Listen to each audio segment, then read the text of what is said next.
On est de bonne humeur et chez vous, 10 avril, c'est la journée internationale de frères et sœurs. La fraternité, ah oui, tant de questions autour de cette journée. Avez-vous de frères et sœurs? Comment devient-on frères et sœurs? Avez-vous de bonnes relations avec le vôtre? Bienvenue dans Yak sur vos écrans, dans votre émission Le Profil. N'oubliez pas de vous abonner massivement alors.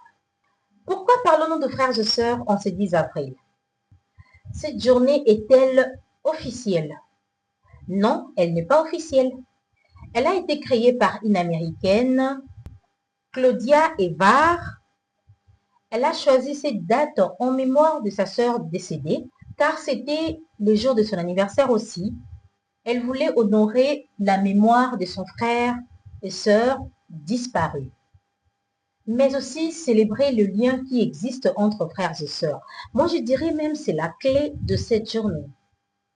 Pourquoi est-elle devenue une journée mondiale? L'idée a commencé aux États-Unis comme d'habitude, et puis elle s'est répandue dans plusieurs pays grâce aux réseaux sociaux et à Spring Day Foundation. Excusez mon anglais.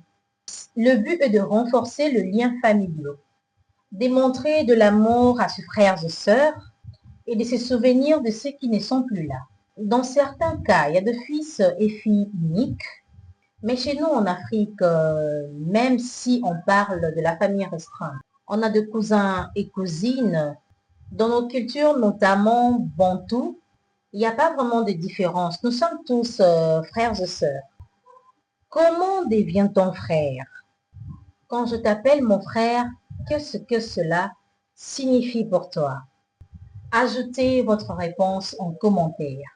On devient frère par le lien du sang naturellement. On devient frère par alliance dans de belles familles. On a de beaux frères, on a de belles sœurs. On devient frère aussi par l'amitié lorsque cette relation est basée sur la transparence, la confiance, la considération, le respect, la loyauté et l'amour.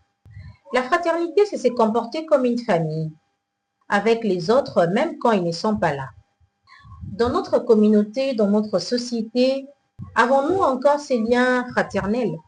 Je dirais qu'il existe, mais pas assez, peut-être à 20%. Nous vivons dans une société remplie d'hypocrites, remplie de personnes méchantes.